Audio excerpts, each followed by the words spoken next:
Good morning, all. Can someone confirm is the screen which I have shared is visible to you all? Yes, sir. Yeah, okay. Thank you for the confirmation. Um,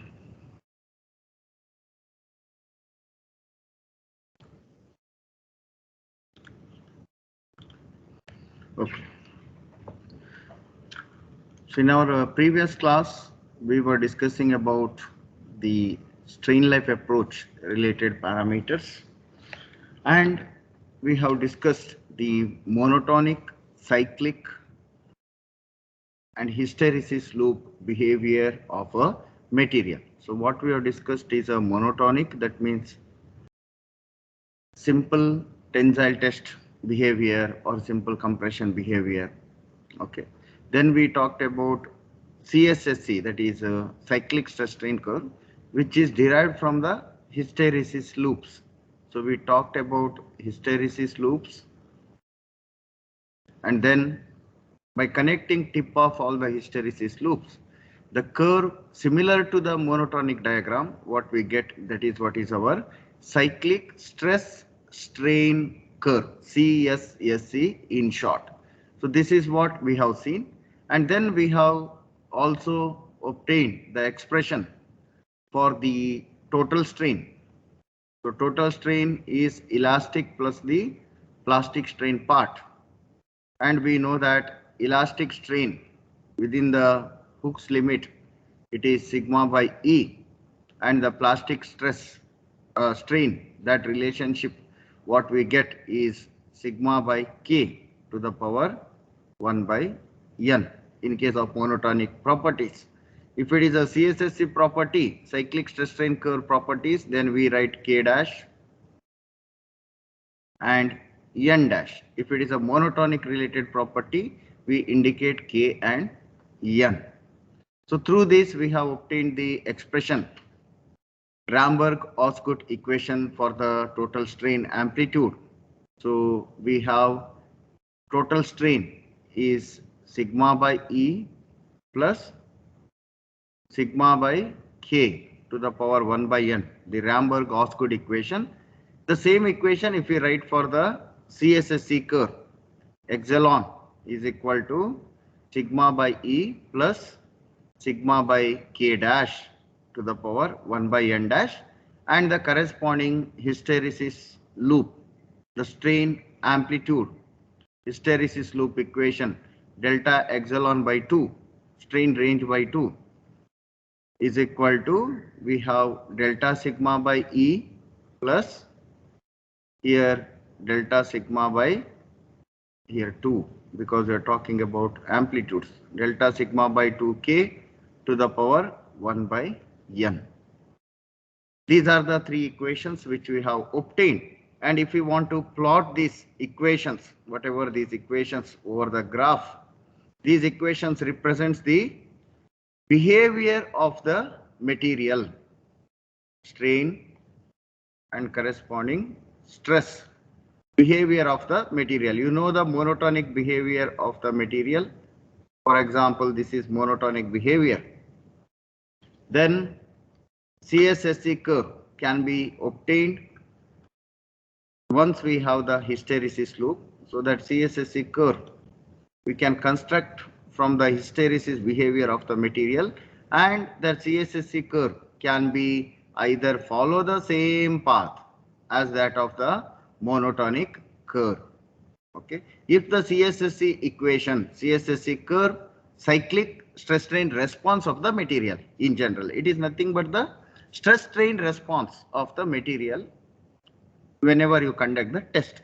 If the cyclic curve and the monotonic curve both are same, then we say the material is cyclically stable.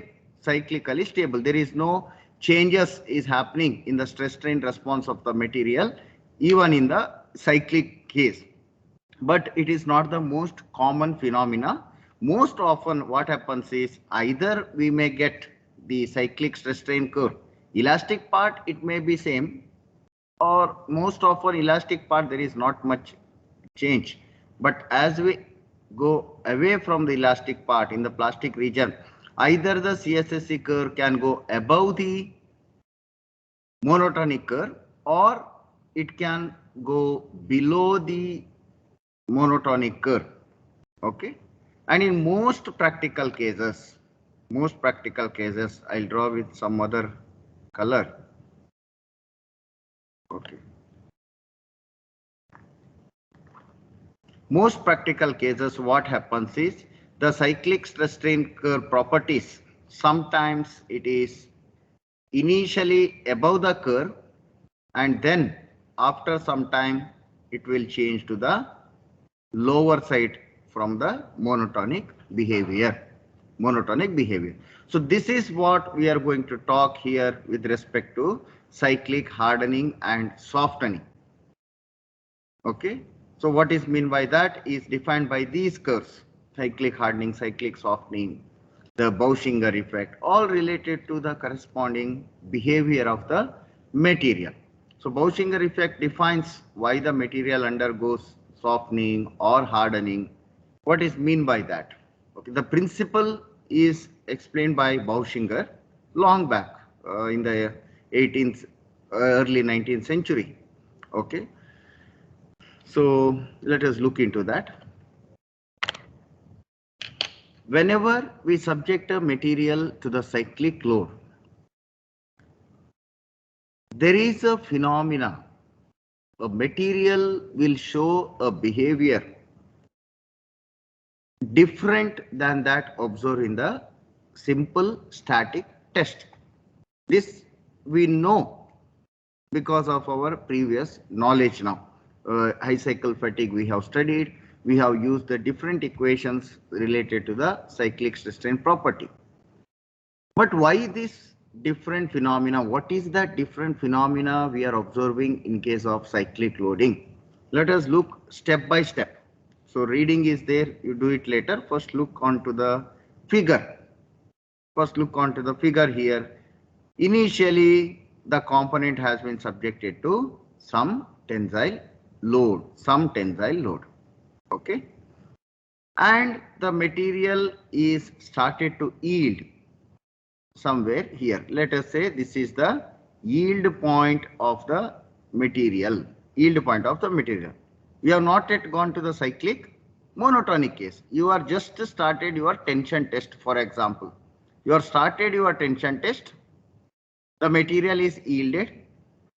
Then a certain strain hardening effect might take the material strength little bit above. Okay. So anywhere, either above or we will confine for the yield point at present. Okay. So this is in case of tension. The figure 1 here for a tension loading. You have started to load the material, and as it reaches to the yield strength of the material start to plastically deform, and further strain hardening will create little bit enhancement in the strength so that we can get the ultimate strength point somewhere here. Okay, ultimate strength point. And you know the further behavior, engineering stress strain diagram, if we plot, fracture occurs little bit lower value than the ultimate, sometimes even lower than the yield point. Okay. So this is a tension behavior.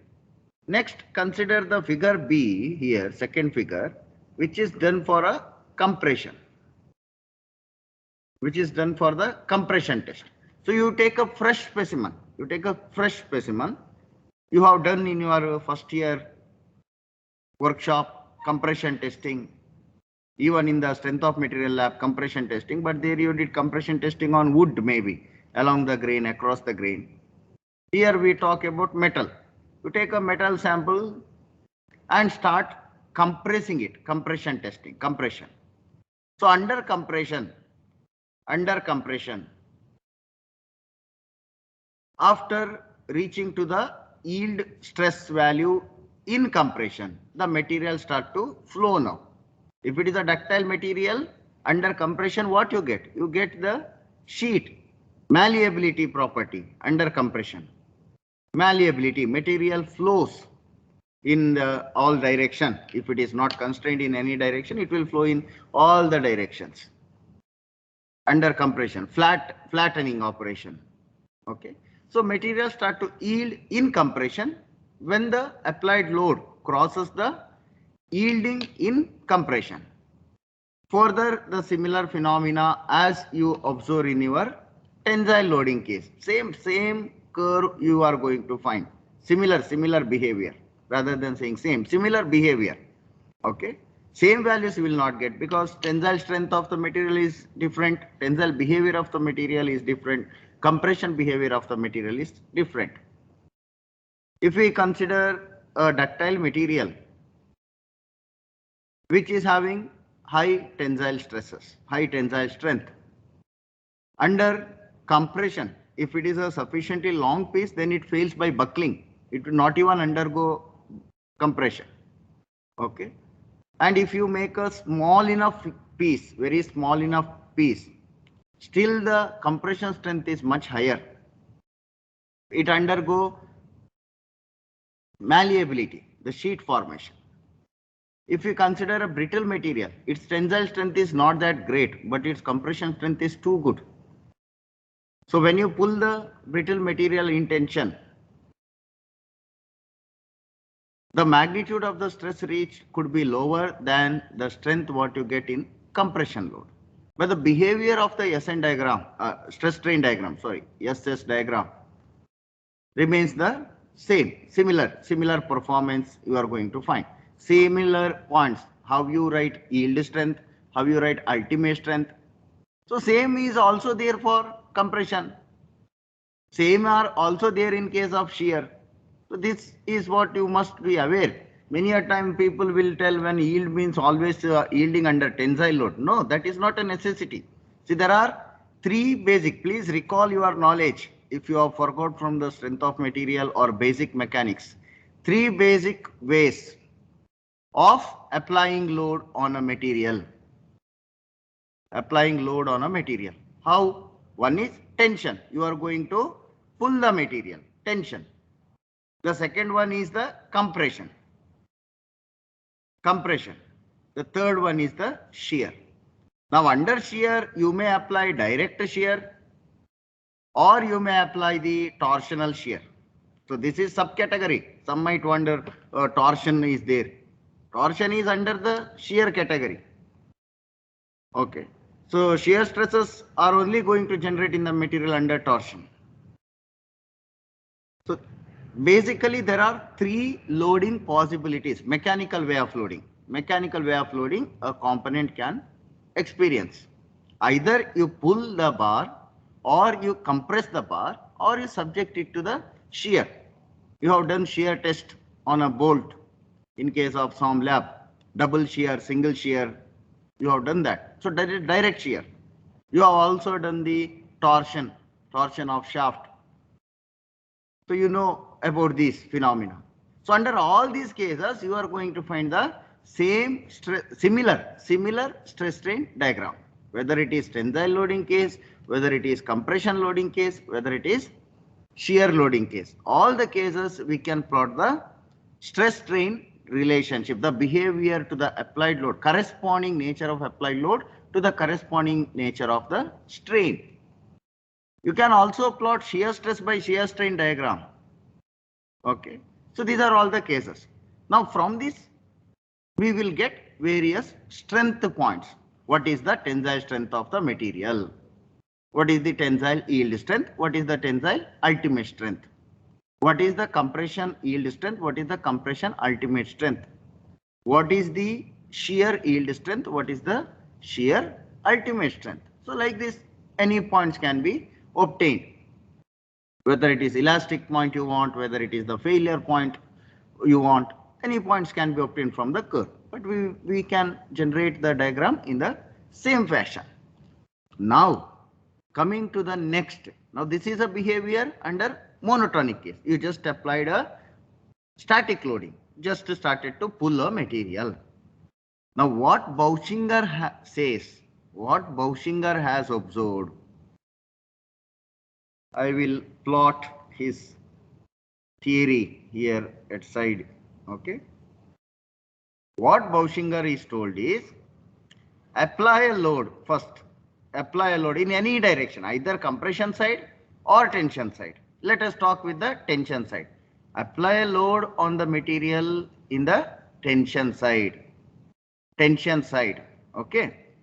Apply a load in the tension side, and then maybe near to the yielding or just after yielding or in the plastic region, release the load. Release the load. Release the load.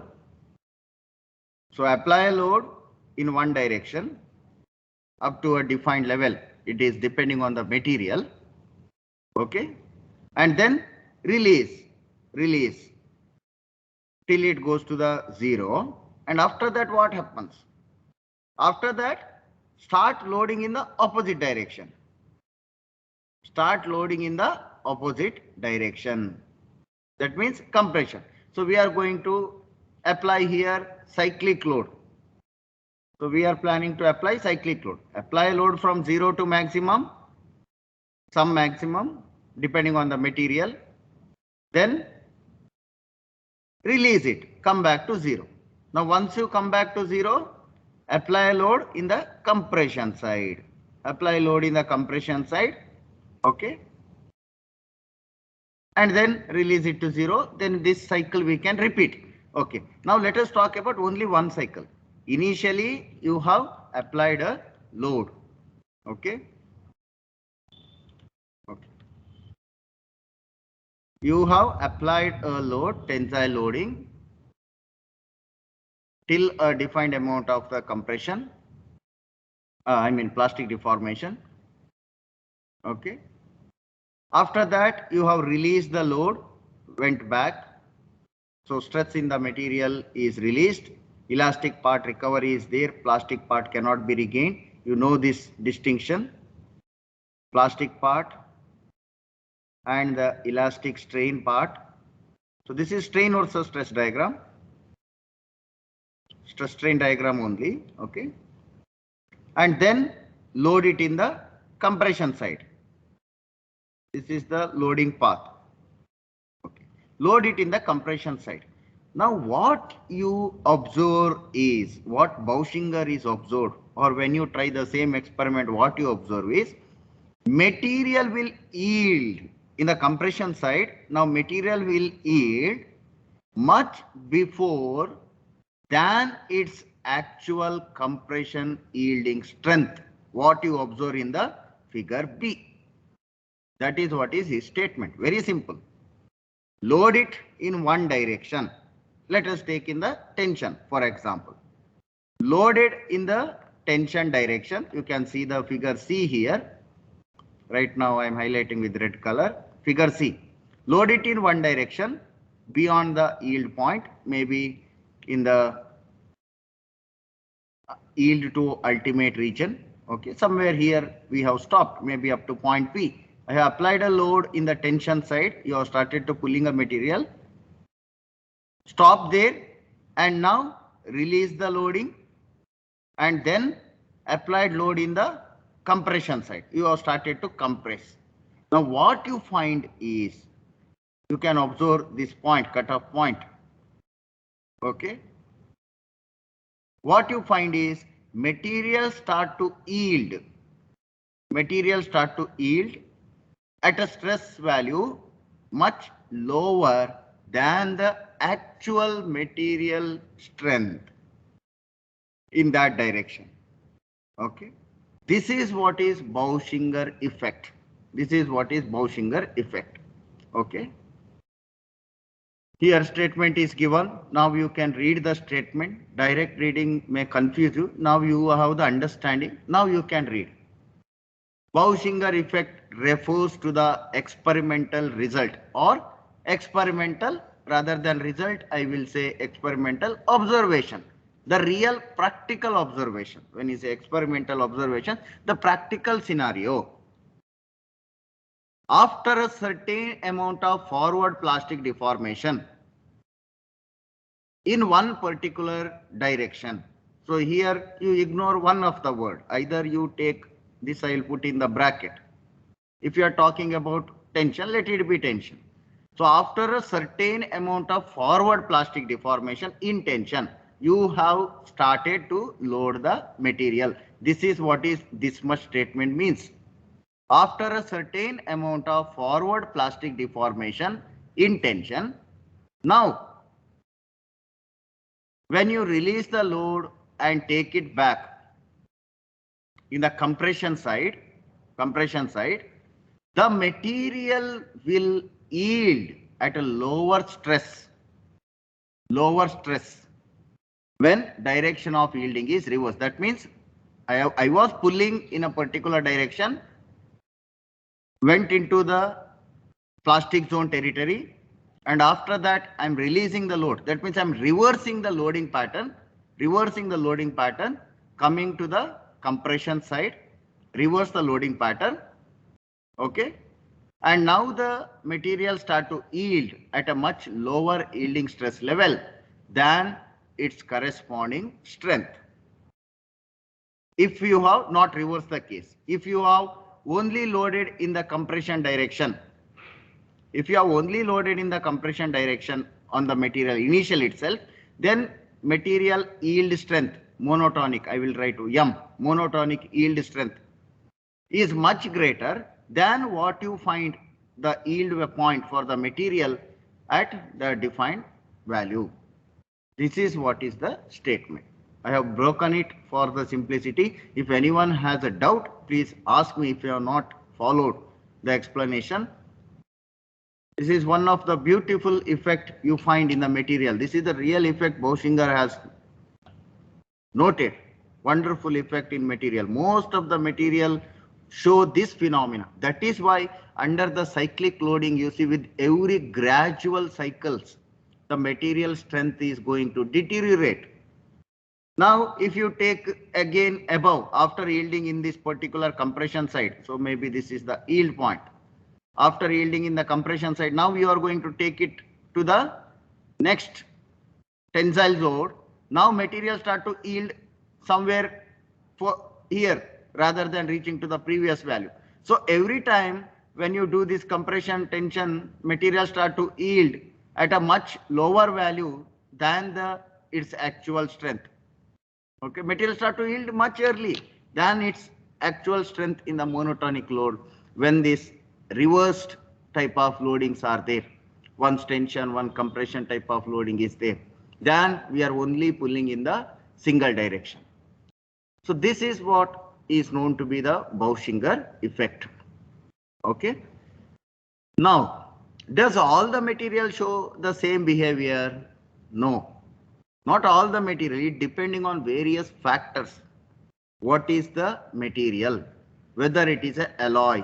If it is an alloy, now I'll take you to the microstructure level, microscopic level. You have to go back to your material science, even nano level. You have studied about interstitial substitutional type of solid solutions. Alloys means that. Interstitial solid solution or the substitutional solid solution. So depending on this, as well as how the material has been processed, whether directional solidization was there. If it is casted, you know, solidification starts from all the sides, all the boundaries where there are cold surface. As soon as metal comes in contact with the wall of the mold, which is at a lower temperature than the pouring molten metal, material start to solidify immediately from the side, from all directions. Therefore, uniform grain orientation is not possible. The crystal structure, what is shown to you in the MSM, straightforward, simple grid of network like this, uniform grid. This is not the real case. This is ideal case. Just for the explanation, a grid of network is shown. Single crystals. This is what we say, single crystalline structures. Only one type of crystal, maybe SCC, BCC, FCC, only that type of structure and repeated in the same direction, same path. So grid of network. But in reality, what happens if you have a casting? As soon as it comes in contact, you will get sudden solidification and grain growth in this particular various direction. Material may start solidify in any direction, or wherever there are temperature drop, from there also material start to solidify in any direction. So we have different grain boundaries. So therefore the nature of the material, the type of crystal structure also matters, whether it is FCC, BCC, HCP. Usually metals are having either FCC, BCC. BCC in the sense not body centered. Ion carbon diagram, if you see, it is body base centered. Base centered is there, or HCP, hexagonal closed packed structures. Usually metals are in this crystal structure at room temperature. Definitely when you change the temperature, the crystal structure varies. You know that with a simple steel material ion diagram. Sometime it is with the FCC, sometime it is with the body center, sometime it is with the base center, depending on the temperature. Temperature also affect a lot in defining this. So if we talk about the room temperature, your normal working condition, you are operating the component made of certain material in the room condition at that time. So when you pull in particular one direction and then release, so material start to yield at a much lower level than its actual strength in that particular direction. So this concept is not always valid. Usually materials show this behavior, but it depending on several factors like the solid solution. For example, dislocation thinning, we are going to tell in the grade boundary. As I said, that is why I was telling about this multi-grain orientation. Solidification will start from all the direction. The grains developing from all the direction will meet at their boundary. So this is all basics of material science, ion carbon diagram and all you have studied. At that location where two different grains will meet, there will be lot of imperfections, lot of defects, lot of dislocations, vacancy defect, substitutional defect, point defects, line defect, edge defect, even if you talk in the bulk volumetric defects, all these type of things are there. So this will also play a vital role in determining whether the material is going to yield early or later. Okay. So in general, this is the beautiful behavior which is observed for most of the engineering alloy. However, it comes with certain clauses depending on several factors, the temperature at which you are going to perform this test, the material, in what way it is processed, what is the alloying element, what are the type of defects are there, in what orientation it is there, how the grain boundaries are. With respect to all these, the actual observation you find might vary, and that is why we have another two cases coming out from this. So I hope you have understood Bauschinger effect. Bauschinger effect is very simple to understand. If the material has been pulled in one particular direction in the plastic region beyond the yield point, pulled in one particular direction, either pulled or compressed in one particular direction, then you have reversed the loading direction. And in that direction, if you want to see the material yielding, material yields much early than its actual yield strength in that particular direction. This phenomenon is known to be the Bauschinger effect, and it is attributed to the microstructure and crystal structure level phenomena. The phenomena happening at that level, it is attributed to that. Okay. So let us look into the two effects from the Bauschinger. So this you can read it. As I was telling, origin of the Bauschinger effect, you can see, related to the changes in dislocation substructure induced by the reversed loading. Okay. So what do you mean by the plasticity? Ability of the material to retain its shape and size. That is what we say in general. Elasticity is the ability of the material to regain its original shape and size when the loading is removed, when whenever you apply load, material will undergo deformation. If you release that load and the material will regain its original shape and size, then it is only the elastic load you have applied. Material is shown elastic behavior, it has taken back its original shape and position. Then you have applied a load such that from where material cannot regain its original shape and size.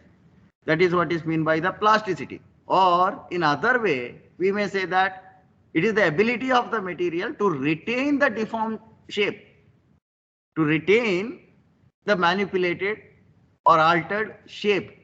To retain that shape means what? You have altered the structure of the material. Structure in the sense the microstructure. The material has been flowed. There is certain changes has happened at microscopic level. The grain boundary sliding, as I was showing with one diagram earlier, or you can refer back to the material science. When the material is casted, it solidifies from various directions, and where those solidifying grains meet, there is a grain boundary. Now when you are starting to deform plastically, means this grain boundary will change. Some element from one direction will fit it into the other. The grains may be compressed, grains may be elongated, some grains will be broken. So all these microstructural level changes are going to happen in the material. So that is what will give you the strain hardening effect also. Dislocation pinning, we are going to say. Dislocation pinning. Okay. So there are several factors which are affecting this. So that is what is the reason for that particular behavior. Bauschinger effect is about a particular behavior of the material where material start to yield at a stress level much lower than the material actual yielding strength in case of monotonic. You conduct monotonic test, you will find maybe material yielding strength is 100 MPa, but if you have pulled that material in opposite direction load and then released and apply another direction load, you are going to observe that now the material yields much early than the previous yielding point, the monotonic load yielding point. This is what is Bauschinger effect. Okay. The development of constitutive models for this, the mathematical models, the phenomenological explanation models are quite complex for the cyclic deformation. And for the fundamental understanding of the work hardening phenomena and for rationalizing such fatigue effects with mean stress relaxation, cyclic creep, and all these related factors can be interpreted with the help of Bauschinger effect or such a behavior of the material. Basically, microscopic level material structure, grain structures are going to reorient. Crystalline structure reorientation phenomena, what is happening at that particular instance when the material is under flow. Okay. This material flow you can even attain without applying the load. Microstructural changes. One more, finally you have to supply energy to the atoms to move from their location. You know now how the mechanical bonding is. Two atoms, its electrons revolving each other, the interlocking, mechanical interlocking, all that, the basics of strength of material. Okay. You have then multiple atoms stacked at atomic level, if you imagine. You have to supply energy to those atoms so that they vibrate with the energy. So how we are supplying the energy, that is left to you. That will cause the change in the crystal structure. It is not that required that always we have to apply mechanical load. Magnetic fields can also do that sometimes. Heat treatment is based on the principle of thermal. You supply thermal energy, material is going to change, alter its microstructure without changing the bulk shape. Outside shape, you will not find any much significant changes. What is happening is microstructures are getting affected. Their atomic orientations are getting changed inside the material. Simple hardening heat treatment, if you consider, you are heating it to austenitic phase. and then suddenly you are going to quench. You are going to find martensite, hard structure, the base centered atomic structure for the iron steel alloy, martensite phase. So these are all the techniques how we can achieve the change in the microstructure. Okay, so not required that always mechanical loading, but we must understand there are various processes possible. Here we are talking about the loading because we are concerned about our fatigue and related aspects where we are applying the cyclic loads. Okay, and in all these cases, understanding why the material strength increases, why the material strength decreases under the cyclic load. So one of the one phenomena you only find in the monotonic static test. After yielding, material strength has to be decreased in general. But what you observe after yielding, material strength gets increases, which is because of the strain hardening effect. Strain hardening means what? Microscopic level you have to talk now. Once we talk about strain hardening phenomena is not a macroscopic behavior, it is a microscopic behavior. Material was till then resisting the load, it was in the elastic region. Once you cross the yield, that means material start to flow. Work is done on the material, then something has to change. You know that energy theorems, basics, Newton laws of science, physics. Okay. So energy you have applied over the component such that the material cannot resist its deformation. Work is done on the material, then that work has to do something. Something you have to observe in the material. That changes are happening in terms of microscopic level. Okay. That is what gives the enhancement in the strength, strain hardening effect. But it is not always true. All the material do not strain harden, please remember. Usually we find interstitial solid solution based alloys show this strain hardening phenomena. Highly ductile materials like aluminium, copper, they do not show this hardening phenomena to a prominent extent. Maybe lightly because of the other various elements into that. If you have pure aluminium, pure copper, it will not show you at all any such phenomena. Directly it will go on deforming and softening behavior.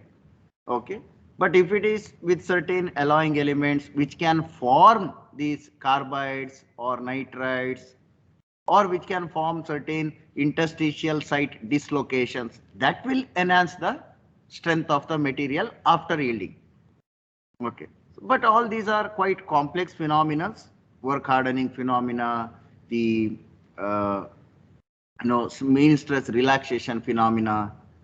These is all find answer in the microstructure level, and Bauschinger effect dealing with that area can be used. The quantification of the Bauschinger effect can be used to understand certain phenomena of the material behavior. This is what is about Bauschinger effect. There are a lot many things can be told over this. Long back I have given a seminar on this topic earlier, several years back. Beautiful concept. Some details, those who are interested for you, I will tell that refer or read in the Fatigue of Material book authored by S. Suresh. Okay, authored by Professor S. Suresh, Singareshu Suresh, US. I think professor is maybe in MIT or some reputed institute in US. Please look into his book. Beautiful explanation is there. More than that, you can also search in Journal of Fatigue. In that, several articles, papers are there. Okay. Good topic to discuss on. As far as your course is there, this much idea on Bauschinger effect is sufficient. You must be aware from your exam point of view what is meant by a Bauschinger effect. What is its significance? Significance is listed here in this slide, 3 points. What is meant by Bauschinger effect? Draw a figure and explain. Okay. This is from the exam point of view. More detail you can explore. Okay. Now, Coming from the Borschinger effect, now we understood that if a material is loaded in one particular direction and then it is unloaded and loaded in the opposite direction, the material start to yield much early than the previous material strength in that particular direction. This, if it occurs in the material, we say the material is cyclically softening.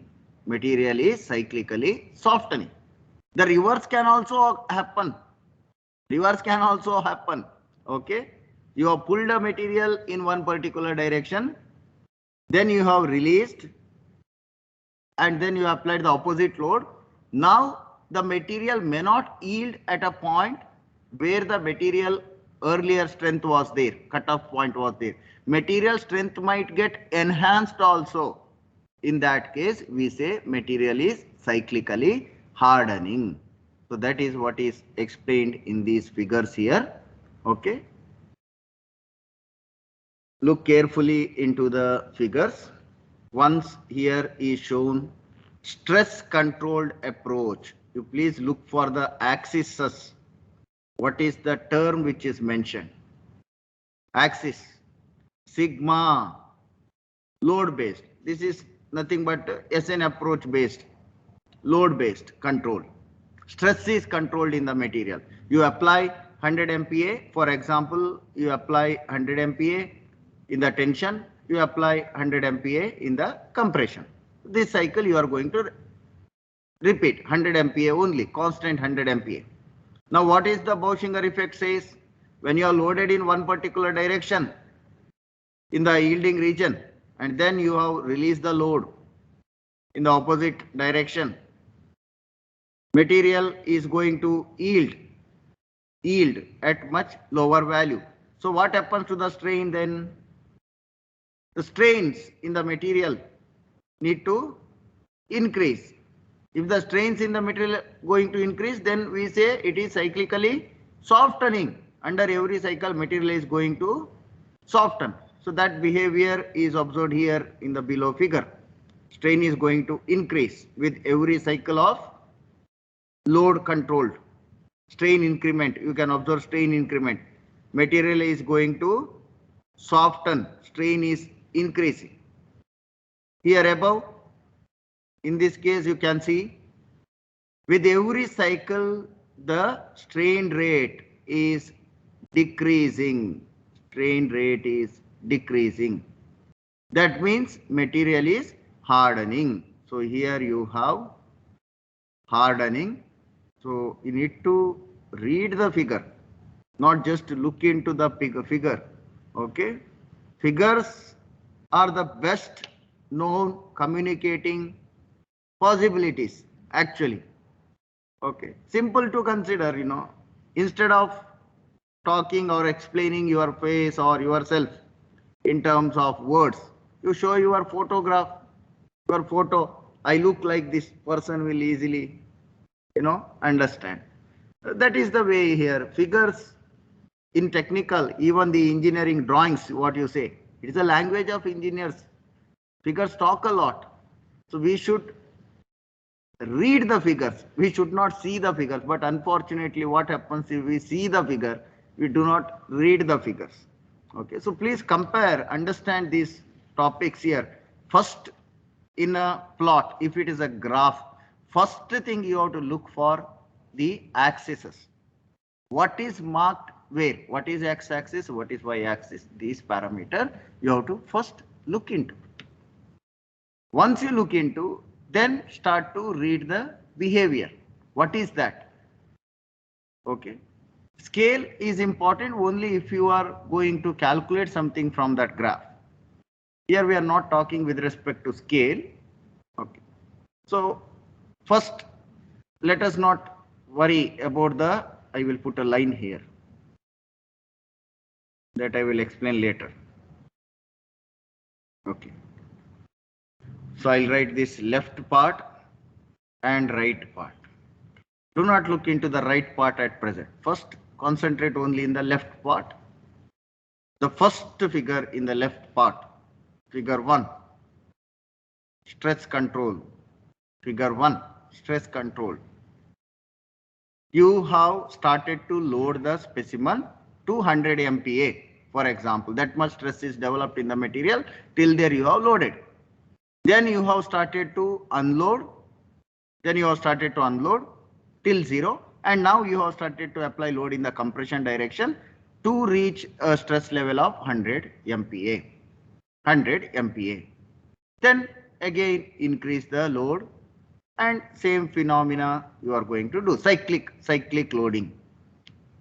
From here to here, one cycle is over, or two reversals are over, two stress reversals are over, two reversals or one full cycle.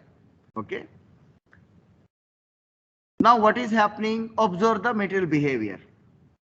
Observe the material behavior.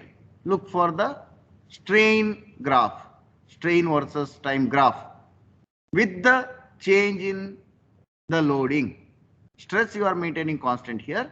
What you observe, when you pulled in one particular direction, there was certain amount of strain. Maybe you assume strain of 0.01.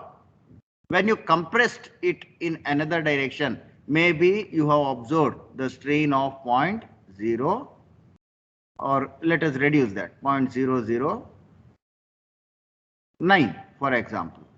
Okay. Then you have again increased the loading here. That is the second cycle. From the stress, we are talking about the second cycle. You have increased the loading till the yield. Now you observe the strain rate is 0.05 maybe, or 8, like that. So with every cycle of stress what you are applying, the strain rate in the material is going to decrease. The strain in the material is decreasing. That means material is now getting harder and harder.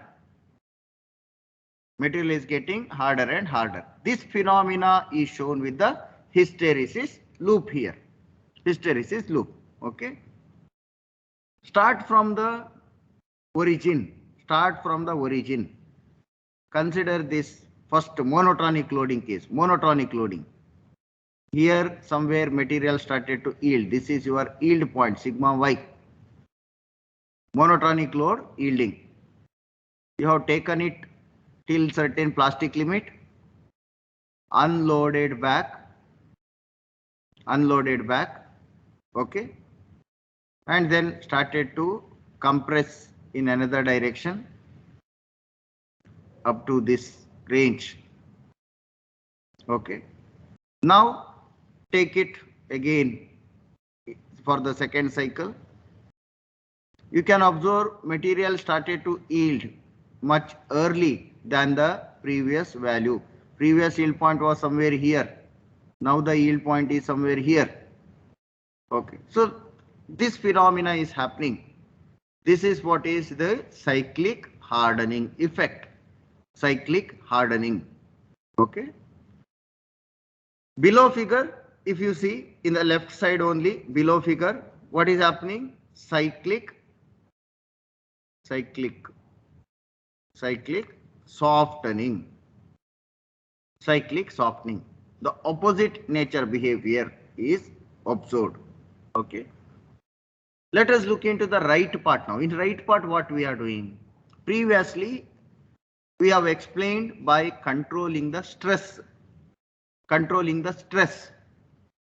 Okay. Now, if the material has to harden by controlling the strain, with every strain, the stress in the material should increase to say that material is strengthening. Because stress is what? Definition of stress is physical definition. I don't want load upon area. This I already told you. Load upon area is true only in a particular case. The physical definition of stress is the internal resistance offered to the deformation.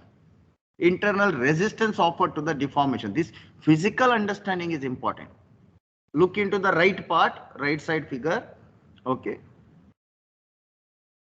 Resistance offered to the deformation. If the resistance offered to deformation is increasing with cycle by cycle, that means stress in the material has to increase.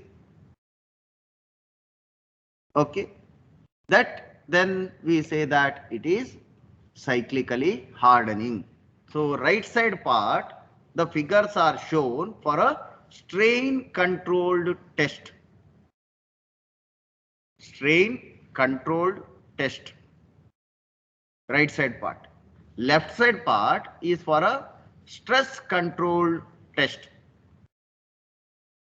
Stress control test. Okay, this is the only difference. So stress control test means the high cycle fatigue approach, or what we have seen, stress is controlled, that phenomena. The load is controlled. Every time you apply 0 to 100, 0 to 50 or whatever to the defined magnitude. Okay. In the right side, it is strain control. You can see strain is constant, constant strain. Constant strain. You are, let us say, you are going to pull from pull for 0.1 mm, 0.1 mm, pull for 0.1 mm, then release back and go to the minus 0.1 mm. So every time you pull for 0.1 mm, compress it for minus 0.1 mm. So repeat this cycle constantly, constantly. And when you are doing this, pulling for 1 mm, 0.1 mm, releasing back, if the stress in the material is going to increase with every cycle, that means resistance offered to reach to the 0.1 deformation is increased. This is the physical meaning. Or else when we say stress is increased, we will not understand. Every time you are trying to pull for 0.1 mm, release back to 0 and apply, pull and compress to the 0.1 in the negative direction. Every time you do this, every time you pull with every cycle, you are going to find increased resistance. Increased resistance. The previous effort you put to pull for 0.2 mm is now need to be increased. Then what is the meaning? Material is offering more resistance.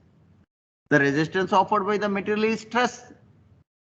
That is why you can observe here the graph, what is shown, the stress plot. Stress is increasing. Stress is increasing with cycle after cycle, which is the meaning of, what is that? 1 minute.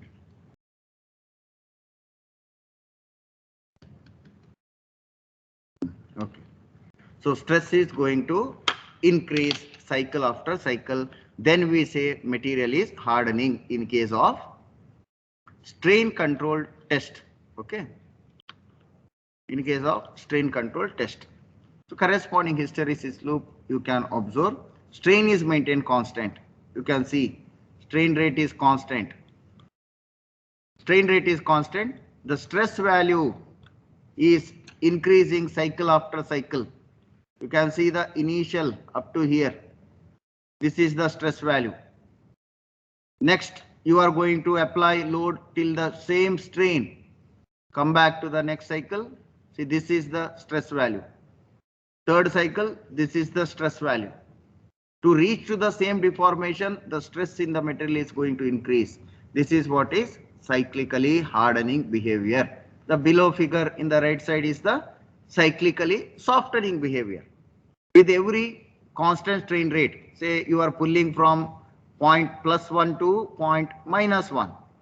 So plus 0.1 to minus 0.1. Pull to 0.1, release to 0, compress it for the negative direction 0.1. While doing this, with every cycle, if you are finding less effort is required for you, then now the material is showing the cyclically softening phenomena. So you can observe that here with the hysteresis loop. Initial cycle, you see monotonic, first load cycle, monotonic. First cycle is monotonic, same like static. You are started to pull up to the range. The stress developed in the material is this much magnitude, let us say sigma 1. Release from there, go back to the compression side, okay, and then come back again for the second cycle. You observe now the stress reached is somewhere here sigma 2. Sigma 1 is greater than sigma 2. Now again release, go back, come back from there. So somewhere here marking is not very clear. Somewhere maybe in this zone. Okay, here we can clearly observe. I have already overwritten 2-3 lines there, but the stress value is further smaller. Maybe I'll write sigma 3. Okay, so that is less than sigma 3. So cycle after cycle, if you are observing the softness in the material, then we say it is cyclically softening. Okay. So left side part is explained with reference to the stress load based concept. Stress is maintained constant, then monitoring the strain, how the strain is varying in the material. In the other case, right side part is strain control tests for cyclically softening and cyclically hardening behavior explanation. Okay. Any doubts? Now, one more question you might get in your mind. You are not asking any doubt. I will only tell you based on my experience. Okay, with the previous batches and all. Is this phenomena always happens? Cyclically hardening, cyclically softening always happens in the material. What you want to say? It happens to certain limit or something like that? Anything you want to tell? Anyone? Anyone want to share his thought? Right or wrong? Do not worry. Just share what you are thinking.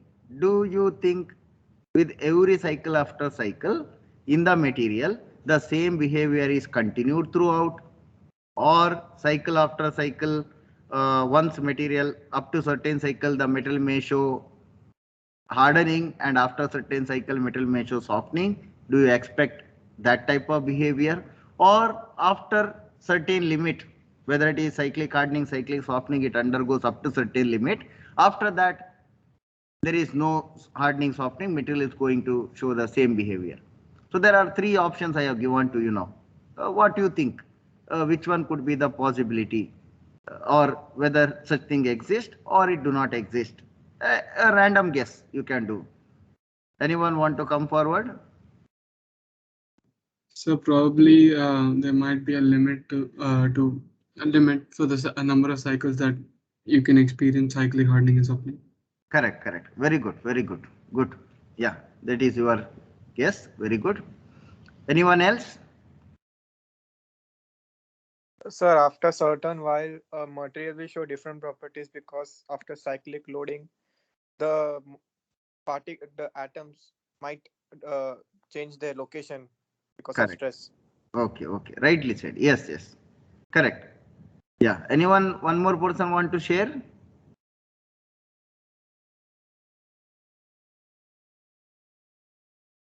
Okay. If no further sharing, fine. Why I asked you two people, because anyone who could have answered. You can observe your answers here. All answers are right. There is nothing called as wrong, because this is a material behavior. Okay. When I ask this question, if I said I will give you a steel of particular composition, maybe medium carbon steel with the 0.4% or 0.45% carbon percentage, and one more material I will give you with high carbon percentage. Okay. Then if I ask what exactly is the behavior, then it is related to that material specific. In one material may cyclically harden, in another material may cyclically soften. Here I have not asked like that, I just ask in general, are such possibility? Definitely yes, all the possibility what you have said, it is there. Okay. So anyone could have come out with any statement here. And this is about some notes on that. I think you can read all this. Already there in your handouts. This is just to differentiate between the two, load based or strain based. This you read it. I'll go to that discussion. This is enlarged image of what we have explained there. Enlarged image just to show cyclic hardening, cyclic softening. Yeah. So we are talking about here. You can observe that now material may cyclically harden material may cyclically soften, material may remain cyclically stable also. So there are certain materials which may not show you cyclically hardening, cyclically softening behavior at all, especially the substitutional solid solution materials. Substitutional solid solution material like copper, aluminum alloys. Okay, not always. It depends again, as I said, with minor carbon percentage in steel can give you different behavior. Okay, if you take high carbon steel and medium carbon steel, the behavior would be totally different. Okay, just because of the varying of the carbon percentage. It's the interstitial solid solution alloy. So material can even have mixed behavior up to certain cycles. The material may show you cyclically hardening phenomena, and suddenly after few cycles, material may start to show cyclically softening phenomena. You see the complexities when you apply the cyclic load. Material need not even give you the same path. The material may not go continuously hardening, material may not go continuously softening. The material may harden for a particular time, then it may shift to the softening, or material harden for particular time, then there could be stability till you change the load magnitude. With that load magnitude only you are going to operate, material is going to show you the stable phenomena. No further change. Further change if you want to make, you have to change your load. Either you have to increase the load or decrease the load. Okay. And that means there exists a period, a time, or certain number of cycles which define that how long this material can undergo cyclically harden or cyclically soften. So our friends who have answered earlier, absolutely you are right. Material can, there is a limit. It is not that material will go on showing cyclically hardening behavior throughout failure, or throughout it will show the softening. Such cases may happen. We are not completely ruling out such cases. But most of the engineering alloy, we are talking about metals and alloys here. So most of the engineering alloy do not show such phenomena throughout. There is a certain limit or range, and that is known as shakedown period. Very important word called shakedown. So in Bauschinger effect also this word comes actually. Shakedown period or shakedown time. Shakedown period is a time duration, or you can even tell with the number of cycles, okay, which are required to stabilize the material performance. So one material maybe you have observed cyclically harden. So this phenomena happens for a particular period. So this much period is known as shakedown period. Material is shaking in the sense continuous alterations are happening in the material. That is why the word shakedown period. It is the time where material is undergoing cyclic changes, cyclically hardening or cyclically softening are going to happen. And once this period is done, then material may show cyclically stable behavior. Okay, so that is what is meant by shakedown. And during this shakedown period, why the material strength increases or material becomes softened? It is all related, attributed to the microscopic level and nano level, atomic level material structural changes happening inside. As a bulk, you will not notice anything. As a design engineer, you may make a component at macroscopic scale, a certain mm, certain meter, 1 feet, so 30 centimeter, like that size bulk component you may make. That bulk size, you will never see any change. But if you do the microstructural analysis after applying 100 cycles, after applying 1000 cycle, and after applying 5000 cycle, take the piece and do the microstructural analysis, you are going to find totally changed, altered microstructures or grain structures. Okay. It is true for most of the material. So this knowledge is required. In the last class I was talking about tuned engines. Nowadays the company supply, straightforward you can drive out from the showroom at any speed you want. Earlier it was not there. So like this for many cases, for bearings, for springs, which are expected to experience the cyclic load often, they will tune it in the industry. That means they are only doing this shakedown period effect. They are determining this under how much load they have to do all this, and they will perform this in their production house, then release it to the customer. Okay, so that directly the component can be used. Because in the past it is seen that several disasters have happened because of this phenomena. Cyclic harden, cyclic softening was not even thought to be. What was the material strength? From there, people have designed. Okay, this is the material strength and it has to survive. That was the concept.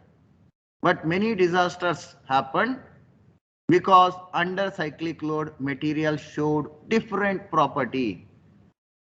Titanic ship failure, you know, that is maybe related to the metallurgical aspect. Under the cold water, the steel material which was there, it transformed its microstructure, temperature effect. There it may not be fatigue, cyclic load. It was there in that low temperature ice water for a long time, where the microstructure of the material, that steel, has changed. It went to the martensitic level, where shock proofness was not there. Hard structure, toughness is less. Structure is hard, but toughness is less, cannot take the shock. So when it collided with that stone, snow stone, or what you say, iceberg, that toughness, it wasn't able to resist that or absorb the shock. It fractured straightforward. So this people nowadays in industry do this. On the component design, they apply several cycle loads till the shakedown period is over. If the material is cyclically softening or hardening, sorry, that range they will do it. Okay. This is what is in general. You have to remember, material may cyclically harden, soften, or it can be stable, and most often it will show mixed behavior. This is the most recommended behavior we observe. Okay, if you have hard material at the beginning, how to decide whether a material is going to cyclically harden or cyclically soften? In general statement, if you want to say, if you have hard material, you have selected hard material, okay, for your design, thinking this material is having very good strength and a good wear resistive property, hardness and everything. Under cyclic load, this will cyclically soften. Have you noted about this? That is the question as a designer. Okay, hard material, very good from the initial property standpoint. But under cyclic load, hard materials start to cyclically soften, and softer materials start cyclically harden. Okay, so this is one of the understanding. If you are applying cyclic load, then you may even think about considering the softer alloy. But all this comes under clause. Do not take it as a hard and fast rule always. This all comes with a clause that what is that alloy you are taking. Not all soft alloys show you cyclically hardening. Not all hard materials show you cyclically softening. Say, with the example, if you want me to talk, I have given you the example, maybe low carbon steel, simple carbon. We are not talking about any other alloying element because they do have its own role to play. That is why we talk about low carbon, medium carbon, and high carbon steels. High carbon steels. What is the effect of carbon in the material? To create interstitial solid solution. What we know from our basic knowledge, higher is the carbon percentage, we are going to get more hardness in the material, brittleness. So low carbon steel we may assume somewhere around 0.2%, medium carbon steel 0.4%, high carbon steel maybe 0.65, 0.8%, for just for your understanding. So that means this is soft, this is in between, moderate, and this is much hard. if you are tested in the laboratory for the hardness of the material. Okay, this is the in general behavior. Now you take the same 3 samples and apply the same defined magnitude of the loading, and you see which material behaves in what way. The 0.2 carbon percentage low carbon alloy may start cyclically harden, where the high carbon steel alloy will show you cyclically softening, where the moderate strength steel will initially cyclically harden and then it may cyclically soften. This is a general trend. Then again in the here there are several carbon percentage, there are factors like how many, what are the dislocation, what is the grain boundaries, what are their interactions. Several factors do affect the strength of the material. Okay. So let us look into the several parameters into this. Here, just for your rough understanding, as I said, for a soft material, initially they have low dislocation density. Okay. Under cyclic load, what happens? This dislocation density rapidly increases. This is what we say dislocation pinning. In metallurgical terms, it is known to be dislocation pinning. Okay. Just make a note of that word. Here it is not mentioned. So if this dislocation pinning is happening, it is one way of strengthening the material, but there are adverse effects also. Remember, since we are talking with respect to soft material, this dislocation pinning increases the hardness of the material. Same time, toughness of the material will deteriorate. Okay. So this increase in the hardness will result in the cyclic strain hardening with cycle after cycle loading. Every cycle of the loading, the material will show you hardening behavior. This is general rule, not specific rule. You have to carefully study the material of your interest. If you take nickel alloys, Inconel, the behavior could be totally different. It is a hard material. Super alloys we say, titanium alloys, nickel alloys. Okay. So in that case, if it is a hard material, subsequent strain cycling causes rearrangement of the dislocation. What was there earlier in hard material. Grain boundary interactions, all those factors are very important in these cases. Ignoring that, if you only consider a particular region in the material and if you discuss, there were several dislocation pinning was already there in a hard material. Now because of the cyclic loading, now what happens? These dislocations start to move. They start to glide in desirable planes in a particular favorable direction, usually in the closely packed plane direction. That is where we find slipping or twinning in the material. Plastic deformation processes, the physical processes happening, material science, you can go and look into that. Okay. So this rearrangement causes softening of the material. This is the reason. What I'm explaining you now is the reason for a design engineer, for us to do a fatigue design. If you know that if a material cyclically softened and a particular material cyclically hardened, that is enough. But here I want you to be even aware about why that phenomena happens, because this phenomena is not constant. It is not always true, this phenomena. It varies from material to material. Therefore, every material must be carefully tested before you choose for your design. Okay. General rule as observed by Manson. So Manson is one of the important person for us throughout this fatigue discussion. In high cycle fatigue, we have seen Manson's rule of damage accumulation, damage quantification rules. We have seen here one of the relating the plastic strain with the strength coefficients, sigma by k to the power 1 by n. Manson has given this particular relation. Okay. And through his extensive work, Manson has stated, if you take a ratio of ultimate strength by yield strength, and if that ratio is greater than 1.4, the material will cyclically harden. Okay. And if that particular ratio is less than 1.2, that means yield and ultimate are close enough. This is possible for which material? For hard material or brittle material.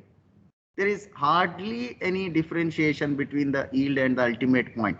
Ideally, we say yield, ultimate, everything same, but there could be some small negligible maybe, even though negligible. If you talk to certain micron level, then that negligible is also quite large, that deformation. Okay. So this ratio, if ultimate to yield strength ratio, if you are obtaining less than 1.2, that means yield and ultimate are almost close enough, or material is hard. So that is the physical understanding you have to get. Don't simply look into the value if the ratio is ultimate to yield is less than 1.2. What does it mean actually? Yield ultimate values are so close, the material is maybe hard material where much ductility is not there, and such material will, you can see, cyclically soften. This is as observed by Manson, and remember all these discussions are with respect to steel. So modern day superalloys, people are yet to explore and obtain these kind of quantified values. It is not available in the open domain, maybe certain places, but its validity is quite difficult to access. Fact, industries might have, but open domain, I'm talking about open domain sources for this are quite rare. But for steel and all, nowadays we find in open domain, and based on the available data, this comment we can make based on the Manson's work. If you go and refer to Journal of Fatigue, you can find the several papers with reputed authors. You can determine this particular parameter. Okay. So this is general rule, and in between, suppose the yield strength comes, this ratio comes in between 1.25, 1.3, 1. Near to 4 also, even sometimes 1.1 or 1.5 also, sometimes depending on the material. There is a chance that material may show you cyclically stable properties. That is also possible. Okay. So note that there is a large change in the cyclic response is not expected between the ratios of 1.2 and 1.4. That is what I have stated. So monotonic strain hardening exponent N can be used to determine whether the material will cyclically harden or cyclically soften. So this is one more possibility. From where N comes, it is a slope of the curve. Please recall our discussion of last class. It is a slope of a curve, elastic plastic strain versus the corresponding stress. So slope of this particular curve is the N, which is strain hardening exponent. N is nothing but strain hardening exponent. It is written here. Monotonic, to be specific, monotonic. If I want to say cyclic, then we will indicate remaining terms are strain hardening exponent. If you want to say, we will write N dash. So this N dash has to be determined from CSSC curve, cyclic stress strain property diagram. From there we have to obtain the plastic strain, and like this curve has to be plotted. Its slope is N dash. Monotonic curve slope is N. So usually comparing to this strain hardening exponent value, if that is greater than 0.2, we may say material will cyclically harden. If it is less than 0.1, we can say material is cyclically soften. These are generalized recommendations. Okay. So these equations, just to recall, I have already written even in the previous slide. So these expressions we know. Okay. Plastic stress, plastic strain relationships. Ramberg-Osgood equation. Okay. Now, what we observe in general, what we can say, up to what condition we are going to observe the cyclically hardening, cyclically softening phenomena. As I said earlier, or a few of you also highlighted, there could be a limit up to where we will see this cyclically hardening, cyclically softening phenomena. It is not throughout. Based on the practical observation or based on the data available in the open domain, we can make a rough estimation, rough approximation. Okay. Usually 20 to 40% of the fatigue life what we get for a component, 20 to 40% will go for this particular behavior, cyclic hardening or cyclic softening. This is what I was meaning there earlier when I gave you an example of tuned engines nowadays you observe. So this 20-40% of the cycling with a defined load they will do in-house. Okay. Therefore, to be on the safer side, what we can assume is for the material to get cyclically stable, about approximately 50% of the total fatigue life can be required under cyclic load.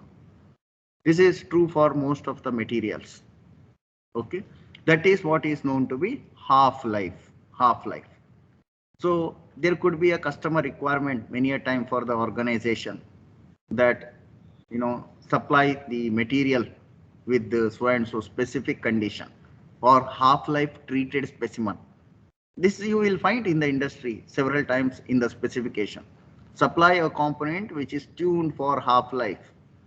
That means the customer want cyclically stable property component in your design. Okay, so these are general understanding. Usually we find 50% of the total cycle time going for the either cyclically hardening, cyclically softening, or this transition behavior for the material, and then the material will show you cyclically stabilized phenomena. And earlier we explained about obtaining CSSC diagram, cyclic stress strain diagram, which is obtained through connecting the tips of hysteresis loops. So you have this hysteresis loop. Okay. I can connect it here. So next I have connected here. This is another hysteresis loop. This is one more hysteresis loop. Okay. So by connecting tip of this hysteresis loop,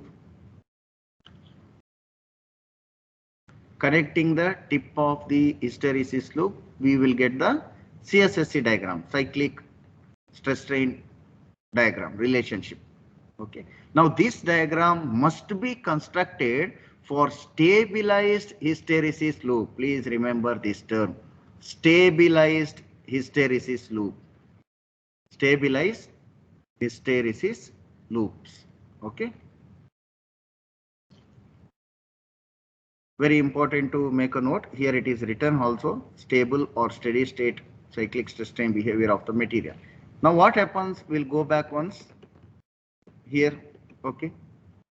You can see if the material is cyclically hardening, you observe the hysteresis loop is not same. It is not stabilized. Every time you change the load or reversals, you are going to find the stress at which it yield is either increasing or it is decreasing in a strain control test. I have already explained the difference between strain control, stress control test. Let us only take now strain control because we are talking with the strain life approach for a fatigue here. Strain control. So you started to apply the load here, then reverse the direction. Bauschinger effect you find if the material shows you yielding at much lower value than it's the previous cycle load. Go back and repeat these cycles, repeat these cyclic histories. If the component is undergoing cyclic softening, it takes some time till it's stabilized. And this stabilization is observed once we cover about 50% of the total life of the component. It can be in any range. Sometimes certain materials will stabilize within 20%. It is not that always 50%. So this stabilized loop, so next cycle when I apply after several cycles, I should get this stabilized loop. Okay. The tip of this stabilized loop should be connected to obtain the CSSC diagram. Stabilized loop. not the cyclically hardening or cyclically softening stage loop. If I do that, then where to connect? Which hysteresis loop tip to connect? That question comes into picture. Okay. I hope you have understood about this last point. Okay. So this is about certain figures where you can clearly observe the difference between cyclically softening and cyclically hardening phenomena. Okay. Some materials with the example of material it is shown. I think we'll prepare for the quiz now. Okay, this is enough for today's class. Next class we'll continue and look into the further aspects. Okay. If anyone have a queries, please let me know. If no other queries, just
yes. I have posted the link here. You can open the same and answer. 2 questions, simple questions. Can someone confirm is the link is accepting the response?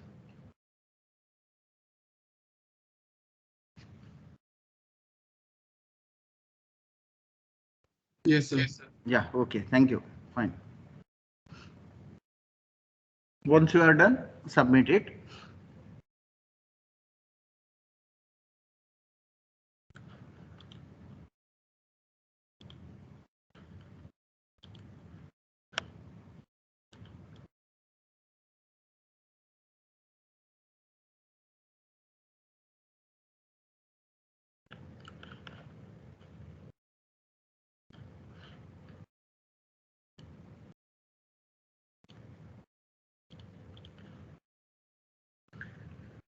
Then those who have any queries, they can stay back, maybe with the previous assignment or anything. Those who do not have any query, they can leave the class. Class is done.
If you have any queries regarding the previous quiz, you can ask.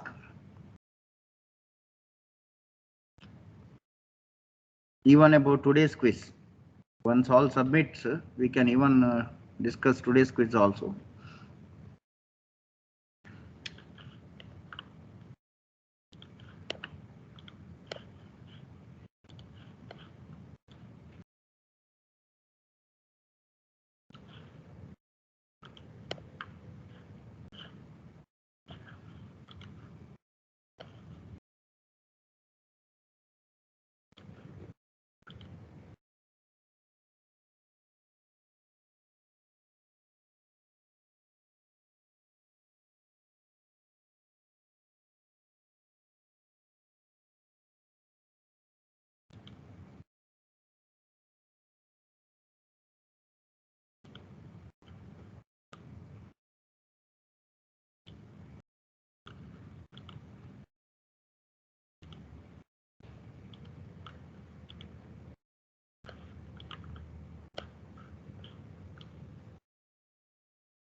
Yes, those who are not submitted, please submit quickly. It's time.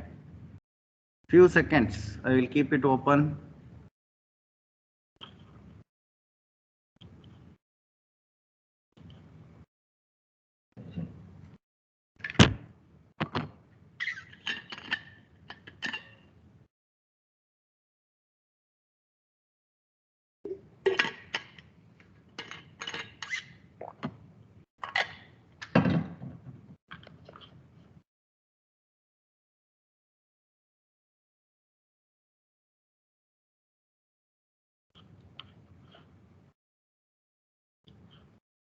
Yes, only 3 students left to answer.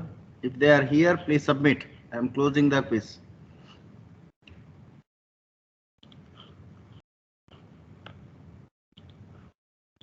Okay, fine. Anyone have any query regarding the previous quizzes or anything? Because what I see is, even after giving the similar questions which are given in previous assignments, even same questions, I was just changing a statement, and 3 cases I have not even changed a statement. As it is, I have given again. Despite that, people are making the same mistake. This shows that you are not making any effort to check for the right answer. I have already evaluated all quizzes and returned also. You have it in your hands. I don't know why still this is happening. So please, my advice is to take academic bit seriously. Fatigue and fracture is not a course which might look easy while explaining, but 1 minute. Okay, so it is not like that much easy. Your understanding is important. Please look into where the mistake is happened. Simple question, straightforward. Why that mistake is happening? Either you communicate so that I can explain you further, clear the doubt, or let us understand what you thought while answering that question, so that next time at least your friends in the next year who are taking this course, they should not undergo this same doubt. At the first instance only I can clear that to them. It is helpful to either of us. So please come forward. Why you are thinking still only that is the right answer, why not is the other? Despite returning the quiz, you already have your score.